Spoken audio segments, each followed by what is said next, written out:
여러분이 만약에 내가 스스로 완벽주의인가 아닌가 이걸 확인하고 싶다면 지금 제가 말씀드리는 다섯 가지를 스스로 한번 적용해 보세요. 우리 보통 그 손병호 게임 같은 게 있죠. 그래서 뭐뭐 맞으면 접어 이런 게임들 있지 않습니까? 여러분도 지금 저랑 같이 한번 이 손가락 접기를 한번 해보시죠.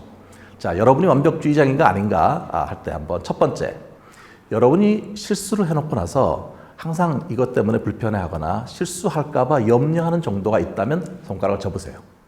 두 번째, 여러분들이 뭔가 매사에 깔끔하게 이렇게 정돈하는 걸 좋아한다. 정리정돈을 많이 하는 편이다. 두 번째 접습니다.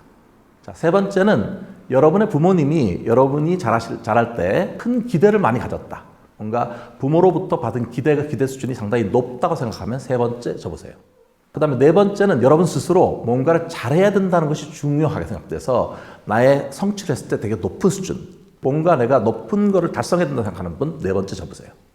그리고 다섯 번째는 어떤 행동을 하고 나서 이거 제대로 한 거 맞나? 혹시 내가 이거 빠뜨린 거 아닌가? 이렇게 행동을 한 다음에 스스로 의심하는 그런 그 성향이 많으신 분 다섯 번째 접으세요. 이 다섯 가지 손가락을 다 접으신 분들은 완벽주의자일 가능성이 높습니다. 물론 그 정도는 사람마다 상당히 다를 수가 있고요. 또 완벽주의자 중에서 이 다섯 가지가 다 높지 않고 그 중에 몇 개만 높은 분들도 있습니다. 그런데 이 중에서 특히 실수에 대한 염려, 내가 실수할까 봐 걱정을 많이 하는 분, 그리고 어떤 행동을 하시고 나서 뭔가 늘 좀 의심을 많이 하는 분, 이런 분들이 조금 더 우울해질 개연성이 높습니다. 다섯 가지 다시 한번 기억해 볼까요? 첫 번째는 실수에 대한 염려, 두 번째는 철저한 정리정돈, 세 번째는 부모의 높은 기대, 네 번째는 높은 성취나 포부 수준, 다섯 번째는 행동에 대한 의심. 이 다섯 가지를 여러분이 머릿속에 기억하신다면 완벽주의를 훨씬 쉽게 기억하실 수 있습니다. 그리고 지금까지는 제가 완벽주의가 우울과 관련되고 상당히 힘들고 어려운 거라고 말씀을 드렸는데요. 그러면 완벽주의자 중에서 불행한 사람 말고 행복한 사람도 있는가? 있습니다. 실제로 상당수의 완벽주의자는 높은 그런 성취 수준을 갖고 있기 때문에 뭔가 자기가 성공을 하고 그 다음에 행복한 그런 사람들도 존재합니다. 예를 들어서 여러분 봉준호 감독 아시죠? 이분이 평상시에 되게 사람이 나이스해요. 그런데 막상 그 영상을 촬영하는 순간에 들어가면 완벽주의자로 변하거든요. 그래서 영화 마더라고 하는 그 영화를 찍을 때는 무려 한 장면을 찍는데 26번 그 테이크를 바꿨다고 합니다. 26번을 다시 찍은 거죠. 물론 참여한 그런 배우라든지 스태프들은 정말 힘들었겠죠. 하지만 그분들은 봉준호 감독이 어떤 일을 할 때 정말 완벽주의적으로 해서 그 성과물이 정말 좋다는 걸 알기 때문에 그걸 충분히 양해를 했고 실제로 그런 어떤 완벽주의적 특성을 가지고 이분이 훌륭한 영화를 만들어낸 거죠. 행복한 완벽주의자들은 불행한 완벽주의자에 비해서 몇 가지 다른 특성을 갖고 있습니다. 첫 번째는 완벽주의라고 하는 것을 자신의 목표를 달성하는데 적극적으로 활용할 줄 아는 사람입니다. 완벽주의 때문에 실패에 대한 두려움 때문에 두려워하는 것이 아니라 이 완벽하게 뭔가 잘하려고 하는 것이 하나의 강점으로 이걸 생각한다는 거죠. 두 번째는 이 목표 달성하는 과정에서 중간에 생기는 어려움이라든지 이런 것들을 정서적으로 잘 조절을 할 줄 아는 사람입니다. 그리고 마지막으로는 이분들은 똑같은 일을 경험하더라도 그쪽에서 긍정적인 것을 찾아내는 능력이 놀랍습니다. 실제로 행복한 사람과 그다음에 실제 우울한 사람들을 보면 어려운 일을 경험할 때 어려운 거가 다른 건 아니에요. 힘든 일을 경험하면 둘 다 힘들죠. 그런데 행복한 사람들이 불행한 사람들에 비해서 다른 한 가지가 뭐냐 하면 어려운 순간에서도 나한테 좋은 것, 긍정적인 요소를 빨리 찾아낸다는 능력이 있다는 겁니다. 완벽주의자들 중에서 좀 다양한 그런 사람들이 존재할까? 즉, 완벽주의자도 여러 가지 유형으로 나눌 수 있을까? 실제로 사람은 여러 가지 다양한 성격을 가질 수가 있는데요. 완벽주의자도 그렇게 다양한 성격을 가질 수 있습니다. 완벽주의자를 그럼 좀 나눠보면 몇 가지 유형으로 나눌 수 있을까? 실제로 연세대학교 상담심리연구실에서 연구를 해본 결과 크게 4가지 유형으로 나눌 수 있다는 것을 알아냈습니다. 그럼 어떤 기준으로 이 완벽주의자들을 나누었는가? 크게 2가지의 축으로 나누었습니다. 십자를 그려놓고 4분면을 생각해 보세요.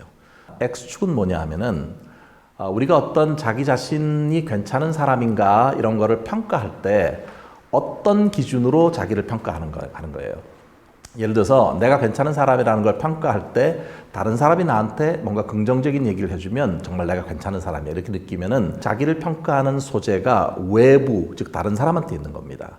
반대로 내가 괜찮은 사람인지를 평가할 때 그 평가 소재가 내부에 있는 사람들이라면 자기의 내면의 목소리를 듣고 내가 뭘 좋아하고 나는 어떤 사람이고 이런 것들을 명확하게 갖고 있는 거거든요. 자기를 평가할 때 평가하는 기준이 밖에 있느냐 안에 있느냐, 즉 자기 평가 소재가 한 가지 축을 갖고 있습니다. 또 다른 한 가지 축은 여러분이 흔히 대화를 하실 때 어떤 말을 자주 하는가 생각해 보면 알 수 있어요. 어떤 사람은 뭔가 일을 할 때 플러스로 뭔가 좋은 거를 더 많이 갖기 위해서 열심히 뛰는 사람이 있습니다. 또 어떤 분들은 뭔가 플러스를 늘리는 쪽에 관심이 있다기보다는 마이너스를 줄이는 쪽으로 관심 있는 분들이 있습니다.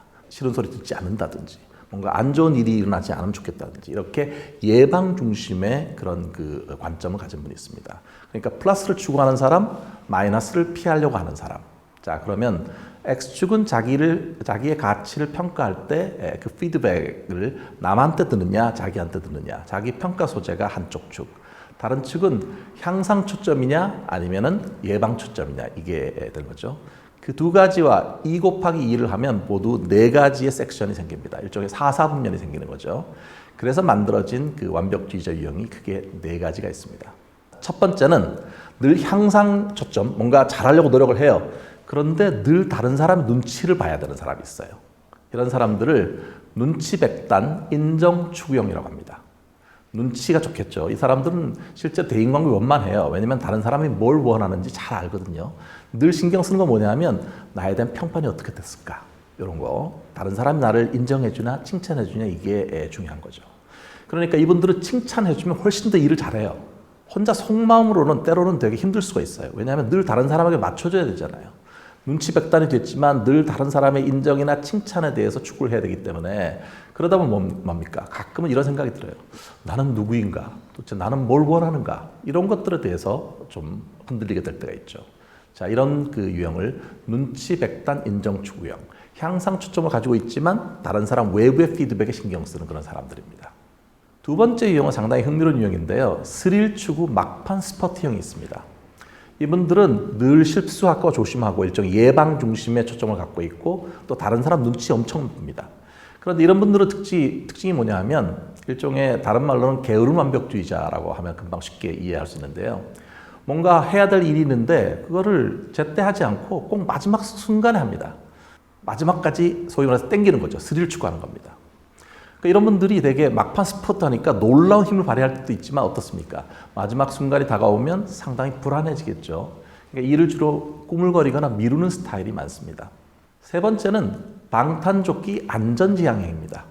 이 얘기를 듣자마자 이게 내가 아닌가 이렇게 생각하는 분들 계시죠. 뭔가 안전지향형, 상당히 한국적인 완벽주의자입니다. 이분들은 뭔가를 늘 잘 예방해야 된다. 사고가 나면 안 된다 이런 게 있고 하지만 자기의 가치관을 판단할 때는 다른 사람 눈치를 보는 게 아니라 자기 내부의 기준이 중요한 사람들입니다. 이런 분들은 되게 성실하고 책임감이 있습니다. 실제 기업 같은 데서도 이런 분들은 숨은 공로자들입니다. 뭔가 어떤 일을 할 때 이런 분들이 끼면 일이 잘 돼요. 그리고 이런 분들은 쉽게 어떤 거를 단언해서 강하게 말하지 않습니다.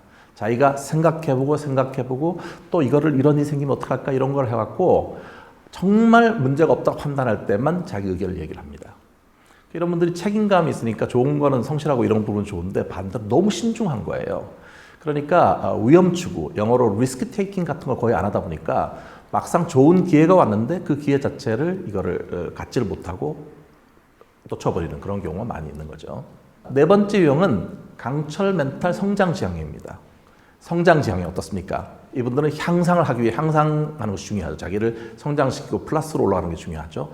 또 자존감이 높기 때문에 다른 사람의 피드백이나 이런 것들에 별로 좌우되지 않습니다. 내부 초점을 갖고 있죠. 이런 분들이 성취를 많이 내고 이런 분들이 특히 서구형 완벽주의자입니다.